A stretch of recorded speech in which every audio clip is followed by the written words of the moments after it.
నమస్కారం. శుభదినం కార్యక్రమానికి స్వాగతం. ఈనాటి కార్యక్రమంలో భాగంగా మనతో పాటు ఉన్నారు విశ్వవిద్యాలయ అగ్రశ్రేణి తొలి మహిళ జ్యోతిష్య వాస్తుశాస్త్ర పట్టభద్ర పంచాంగకర్త జ్యోతిష్య మహోపాధ్యాయ జ్యోతిష్య శాస్త్రంలో PhD గోల్డ్ మెడలిస్ట్ కూడా అయినటువంటి డాక్టర్ ఈట్పుగంటి పద్మచారాణి గారు మనతో పాటు ఉన్నారు. మరి నేటి రాశి ఫలాల వివరాలు వారి మాటల్లోనే అడిగి తెలుసుకుందాం. నమస్కారం అమ్మ. నమస్కారం. నేటి పంచాంగం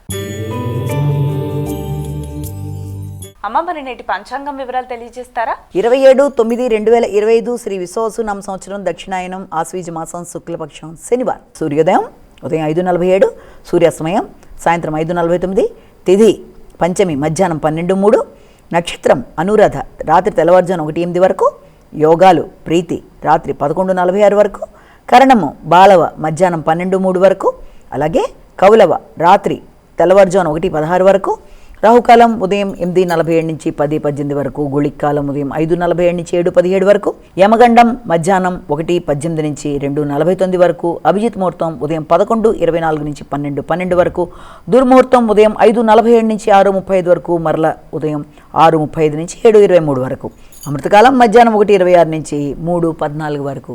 ఇది నేటి పంచాంగం. నేటి రాశి ఫలితాలు. మేషరాశి.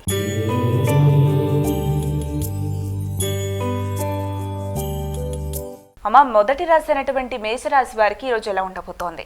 మేషరాశి వారి విషయాన్ని కనుక మనం తీసుకున్నట్లయితే మేషరాశి వారికి ముఖ్యమైన కార్యక్రమాల్లో అనుకోని ఆలస్యాల వల్ల కానీ, ఎక్కువ ఒత్తిడి వల్ల కానీ కొంత వాయిదా పడే అవకాశాలు లాంటివి, అలాగే కొంత ఘర్షణాత్మకమైన వాతావరణం కుటుంబ సభ్యులతో కానీ, వాహనాలకి గృహానికి సంబంధించిన విషయాల్లో కానీ, ఆశించిన విషయాల్లో ఒత్తిడితో కూడి, అంటే మీరు ఆశించిన స్థాయిలో లేకపోవడం వల్ల కొంత ఘర్షణగా ఉండే అవకాశాలు ఉన్నాయి. కాబట్టి ఈ విషయంలో తగిన విధంగా జాగ్రత్తలు తీసుకుంటూ తొందరపాటు నిర్ణయాలు తీసుకోకుండా చరిస్తే చాలా మంచిది. వృషభ రాశి.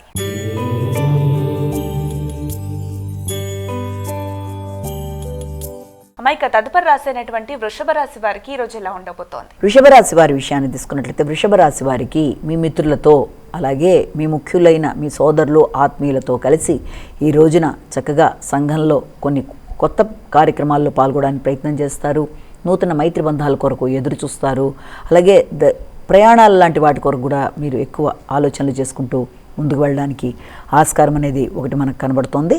అయితే ముఖ్యంగా ఖర్చుల విషయంలో కానీ, శక్తికి సంబంధించిన విషయంలో కానీ తగిన విధంగా జాగ్రత్త తీసుకోవాలంటే, రోగనిరోధక శక్తి బాగున్నప్పటికీ తెలియని అలసట వల్ల కూడా కొన్నిసార్లు ఇబ్బందికరమైన వాతావరణం ఉండే అవకాశం ఉంది. కాబట్టి తగిన విధంగా జాగ్రత్తలు తీసుకుంటూ సమయానికి ఆహార శ్రద్ధతో ముందుకు వెళ్ళినట్లయితే మంచిది.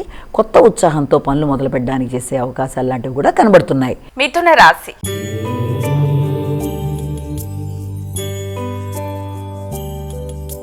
అమ్మాయిక మిథున రాశి వారికి ఎలా ఉండబోతుంది? వీరు ఎటువంటి పరిహారాలు పాటిస్తే బాగుంటుంది? మిథున రాశి వాళ్ళ విషయాన్ని కనుక మనం తీసుకున్నట్లయితే మిథున రాశి వాళ్ళకి శత్రువుల మీద విజయం సాధించడానికి ప్రయత్నాలు చేస్తారు. రోగనిరోధక శక్తి పెరుగుతుంది.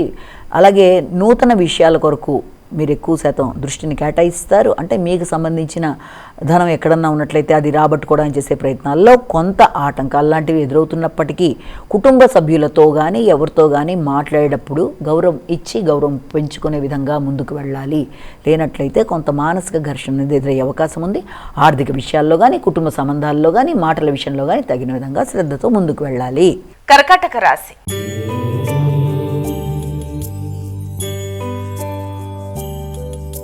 అమ్మాయిక కర్కాటక రాశి వారికి ఈ రోజు ఎలా ఉండబోతుంది? వీరు ఎటువంటి జాగ్రత్తలు తీసుకుంటే మంచిదంటారు? కర్కాటక రాశి వాళ్ళ విషయంలో తెలియని మానసిక ఆందోళన లాంటిది, వచ్చిన ఆలోచన పదే పదే రావడం లాంటిది, లేకపోతే ఈ పని నేను చేయగలనా లేదా అని కొంతవరకు ఆత్మవిశ్వాసం సన్నగిల్లడం, బంధుమిత్రులతో మొదలైన వారితో కలిపి మీరు ఏదైనా నిర్ణయాలు తీసుకుందాం అనుకున్నప్పుడు, ముఖ్యంగా గృహ వాహనాలకు సంబంధించిన విషయాల్లో నిర్ణయాలు తీసుకుందాం అనుకున్నప్పుడు అది కొంత ఘర్షణతో కూడిన ఆలోచనలు ఎక్కువగా ఉండే అవకాశం ఉంది. అంటే ఆగుతూ వచ్చిన పనిని ఎలాగైనా పూర్తి చేయడానికి మీరు చేసే పనులలో కనబడని ఆందోళన అనేది అధికంగా ఉంటుంది. ముందు దాన్ని అధిగమించి మంచి నిర్ణయం తీసుకోవాలి. సింహరాశి.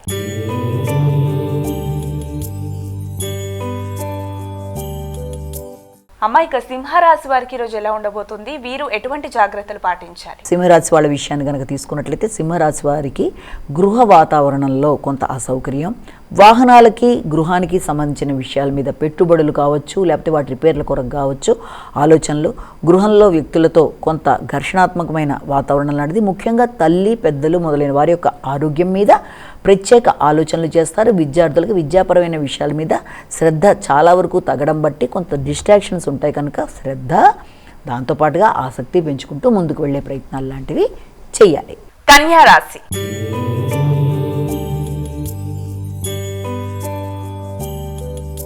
అమ్మాయిక తదుపరి రాశి అయినటువంటి కన్యా రాశి వారికి ఈరోజు ఎలా ఉండబోతోంది? కన్యా రాశి వాళ్ళ విషయంలో ప్రధానంగా తోబుట్టులతో కలిపి మంచి చర్చలు చేస్తారు.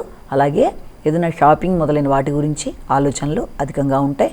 అంతేకాకుండా మీ దగ్గర ప్రయాణాల కోసం చేసే ప్రయత్నాల్లో కొత్త వ్యక్తుల్ని వీలైనంతవరకు నమ్మే విషయంలో ఆలోచించి నిర్ణయాలు తీసుకోవాలి. మధ్యవర్తిత్వం చాలా వరకు అంత మంచి ఇది ఇచ్చే అవకాశాలు కనబట్టలేదు. అలాగే మిత్రుల కొరకు, స్నేహితుల కొరకు, వారితో కలిపి మీరు చేద్దాం అనుకుంటున్న ప్రాజెక్ట్స్ విషయంలో అది కొంతవరకు ముందుకు వెళ్ళే అవకాశాలు లాంటివి కనబడుతున్నాయి. కమ్యూనికేషన్ విషయంలో తగిన విధంగా జాగ్రత్తలతో ముందుకు వెళ్ళాలి. తులారాశి.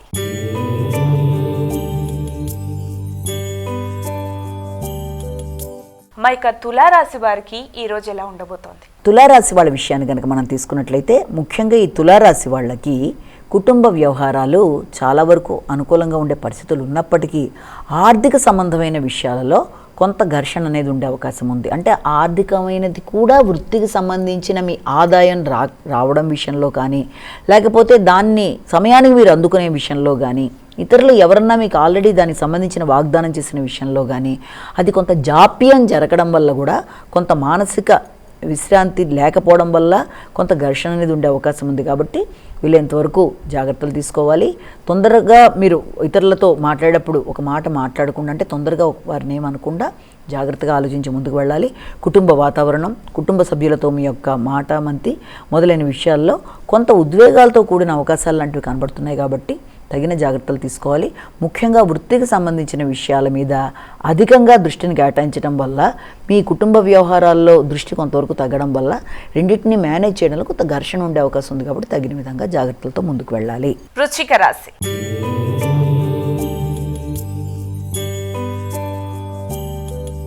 మైక తదుపరి రాశి అయినటువంటి వృశ్చిక రాశి వారికి ఎలా ఉండబోతోంది ఈరోజు? వృశ్చిక రాశి వారికి ఈ రోజున ఆత్మవిశ్వాసం అనేది కొంతవరకు తగ్గే అవకాశం లాంటిది కనబడుతోంది. చేద్దాం అనుకుంటున్న కార్యక్రమాల్లో కూడా మీ మీద మీకు కొంతవరకు నమ్మకం సన్నగిలడం వల్ల కావచ్చు, లేకపోతే ఆ సమయంలో మీకు సహకరించే వాళ్ళు దగ్గర లేకపోవడం వల్ల కూడా పూర్తిగా ఆ పని నేను చేయగలనా లేదా అని కొంత ఆత్మవిశ్వాసం లాంటివి తగ్గే అవకాశాలు లాంటివి కనబడుతున్నాయి. అలాగే ఇతరులకు ఇచ్చిన రుణం వసూలు చేసుకోవడం కూడా కొంతవరకు తక్కువగా కనబడుతుంది. కాబట్టి ఎవరికన్నా రుణాలు ఇచ్చే ముందు ఆచితూచి నిర్ణయాలు తీసుకోవాలి. వాహనాలు నడిపేటప్పుడు శ్రద్ధతో ముందుకు వెళ్ళాలి.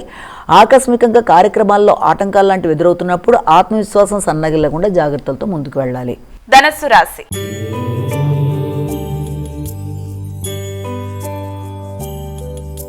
మైక ధనస్సు రాశి వారికి ఈరోజు ఎలా ఉండబోతుంది? వీరు ఎటువంటి జాగ్రత్తలు తీసుకుంటే మంచిదంటారు? ధనస్సు రాశి వాళ్ళ విషయాన్ని కనుక మనం ప్రత్యేకంగా తీసుకున్నట్లయితే ఈ ధనస్సు రాశి వాళ్ళకి ఖర్చులు అధికంగా ఉన్నప్పటికీ కూడా అది మీకు మీ యొక్క సొంత ఖర్చుగాను, మీకు ఆనందాన్ని కలిగించే విధంగాను మీరు దాన్ని మార్చుకోగలిగిన నైపుణ్యాన్ని మీరు ప్రదర్శించుకుంటూ ముందుకు పడతారు. విద్యార్థులకి విద్యకి సంబంధించి హయ్యర్ ఎడ్యుకేషన్లో ముఖ్యంగా ఏదైనా డాక్టరేట్ రిలేటెడ్గా కానీ, ప్రాజెక్ట్స్ వర్క్స్ కానీ, పోస్ట్ డాక్ విద్యాల్లో కానీ వాటికి సంబంధించిన విషయాల్లో పేపర్ ప్రజెంటేషన్ మొదలైన వాటికి సంబంధించిన విషయాలు కూడా చాలా వరకు వాటికి సంబంధించిన ఖర్చులు, వాటికి సంబంధించిన వ్యక్తులని కలయికలు లాంటి వాటికి అవకాశం, అలాగే ఏదైనా డొనేషన్లు ఇవ్వడానికి లాంటి వాటికి అవకాశం, అలాగే ముఖ్యమైన పనులు కొంత తాత్కాలికంగా వాయిదా పడుతూ వాటికి సంబంధించిన ఖర్చులు, ఇలాంటి వాటి వల్ల కొంత గందరగోళంగా ఉన్న మీ సమయస్ఫూర్తి తెలివితేటలతో వాటిని అధిగమించగలరు. కనుక మీరు కొంత శ్రమని, ఒత్తిడిని అధిగమించే ప్రయత్నాలు ముందుగా చేయాలి. మకర రాశి.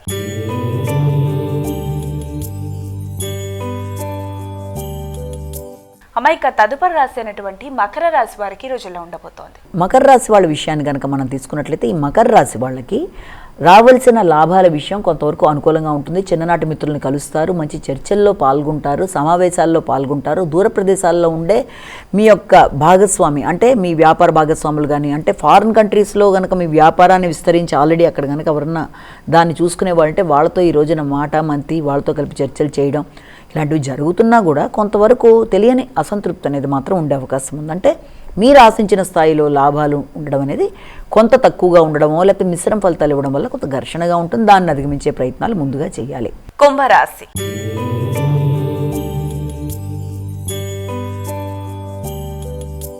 అమాయక కుంభరాశి వారికి ఈరోజు ఎలా ఉండబోతోంది? వీరు ఎటువంటి పరిహారాలు పాటిస్తే మంచిదంటారు? కుంభరాశి వాళ్ళ విషయంలో వృత్తికి సంబంధించిన విషయాలలో చాలా ఎక్కువ ఒత్తిడికి లోనవుతారు.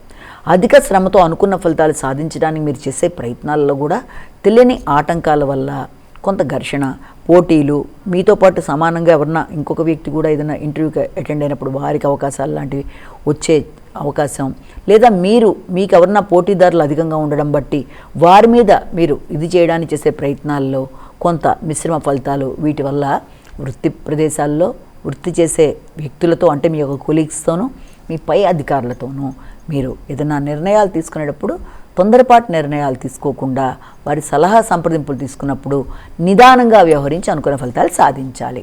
మీనరాశి.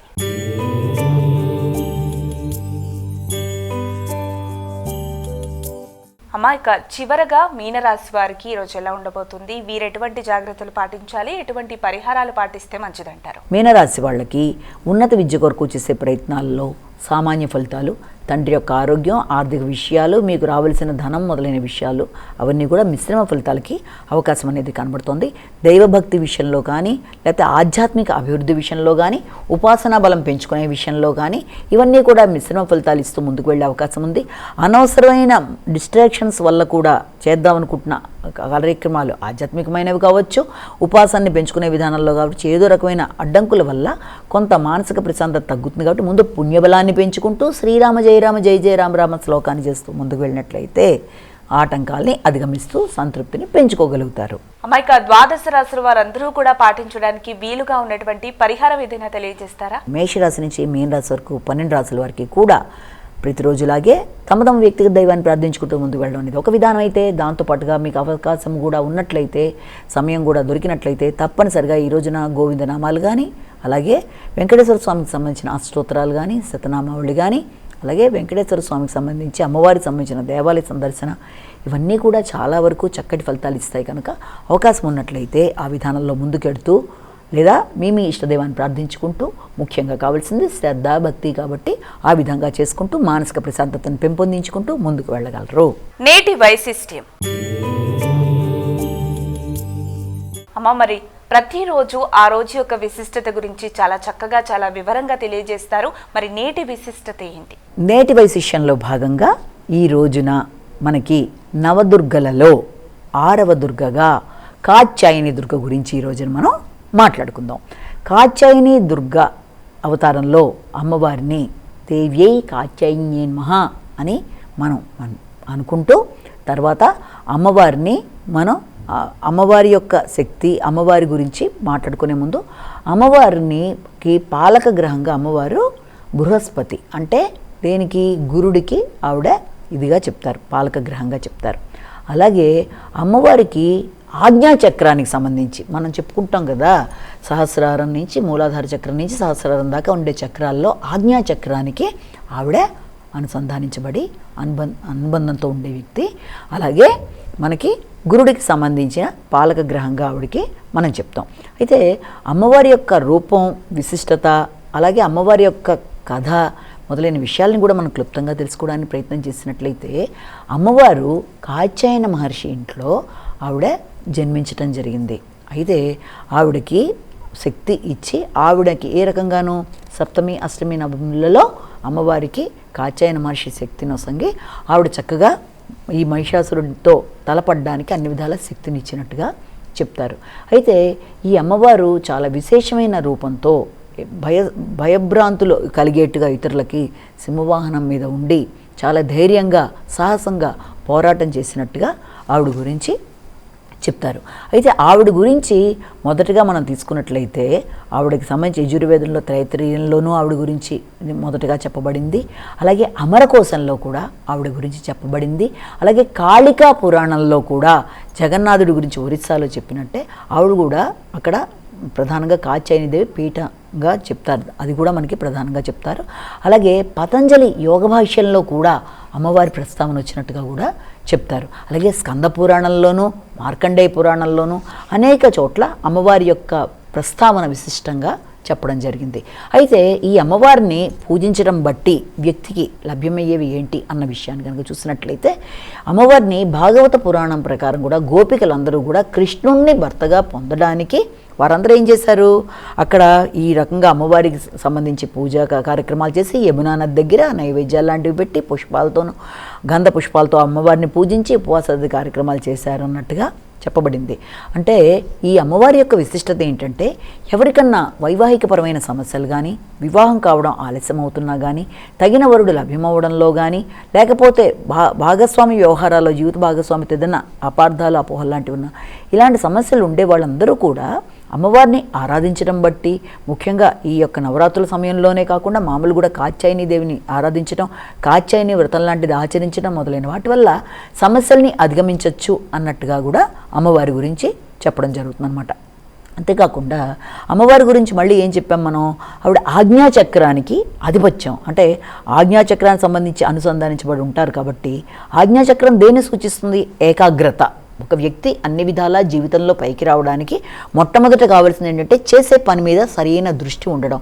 అది ఏకాగ్రతతోనే సాధ్యం అవుతుంది. ఆ ఏకాగ్రత ఎప్పుడైతే ఉంటుందో ఎలాంటి పరిస్థితుల్లోనైనా దేన్నైనా సరే వాళ్ళు చేయడానికి అనుకూలత ఉంటుంది. కనుక దానికి అమ్మవారిని ఎవరైతే ఆరాధిస్తారో నవరాత్రులలో వారికి ఈ ఆజ్ఞాచక్రానికి సంబంధించిన ఏకాగ్రత అనేది విశిష్టంగా ఏర్పడుతుంది. అలాగే అమ్మవారు గురుడికి సంబంధించి మనం పాలక గ్రహంగా కూడా చెప్పాం. ఎప్పుడైతే గురుడు అంటే దేనికి, విద్యకి, వివాహానికి, సంతానానికి, సంపదకి, అనేకమైన వాటికి గురుడిని కూడా చెప్తాం. కాబట్టి వ్యక్తి యొక్క ఆర్థికమైన విషయాల్లో కానీ, లేకపోతే ఆ సంతానం కానీ అన్నిట్లోనూ ముందుకు వెళ్ళడానికి ఎప్పుడైతే అమ్మవారిని ఆరాధిస్తామో ఈ రకమైన ఇబ్బందులు ఏదైనా ఉన్నట్లయితే గురుగ్రహానికి సంబంధించినవి కూడా అధిగమించవచ్చు అని కూడా దాంట్లో భావన. ఈ అమ్మవారిని పూజించడం బట్టి వ్యక్తికి ఏంటంటే చతుర్విధ ఫల పురుషార్థాలని వాటికి సంబంధించి ధర్మార్థ కామ్య మోక్షాదులకు సంబంధించిన విషయాల్లో వాటి యొక్క ఫలం అనేది లభ్యమవుతుంది అని చెప్తారు. యశస్సు కానీ, కీర్తి కానీ, వివాహం కానీ, ధనం కానీ మొదలైన వాటన్నిటికి కూడా మనం ప్రధానంగా ఈ అమ్మవారిని చేయడం బట్టి, ఎందుకంటే చాలా ఆవిడ కాత్యాయని అమ్మవారిని విశేషంగా అందుకనే పూజ చేస్తారు.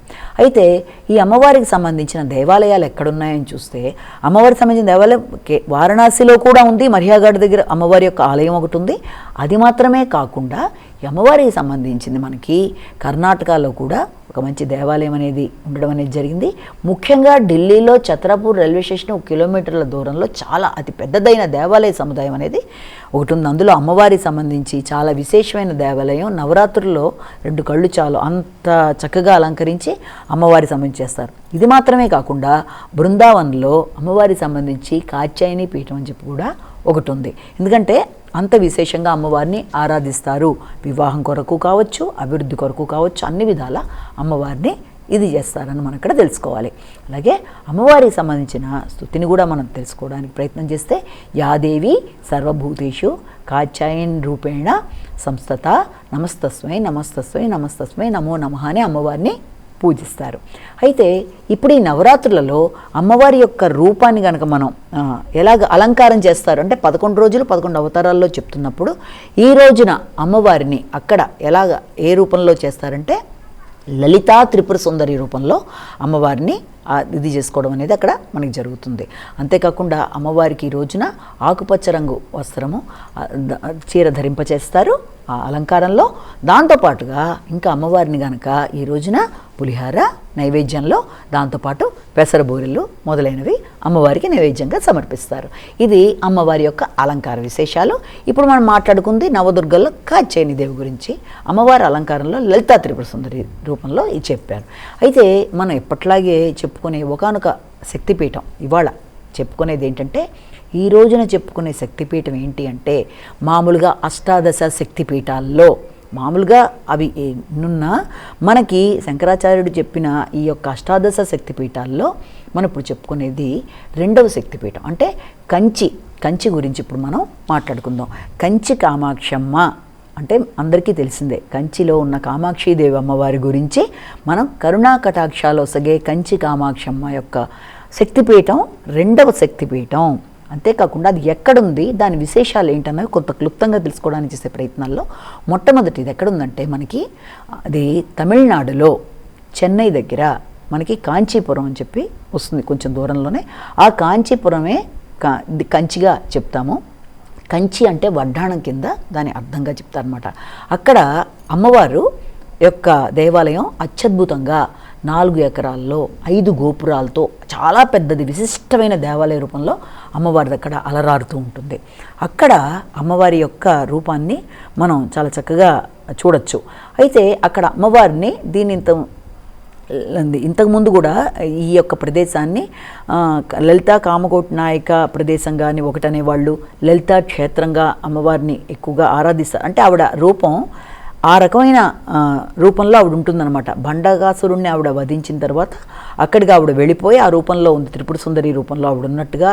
అలాగే అక్కడ ఆవిడ్ని చాలా చక్కగా కొలుస్తారు. ఏ రూపంలో ఉంటుందంటే అమ్మవారిని చూసినట్లయితే ఒక చేతిలో మనకి అసలు ఆ యొక్క స్థలంలో ఓ పక్కన కంచి కామాక్షి, తర్వాత మధుర మీనాక్షి, మరియు అక్కడే మనకి ఇంకా తిరుచిరాపల్లి దగ్గర కూడా ఇంకొక అమ్మవారు ఉన్నారు. వీళ్ళ ముగ్గురిని కూడా ప్రధాన శక్తులుగా అక్కడ వాళ్ళు కొలుచుకోవడం అనేది జరుగుతుంది.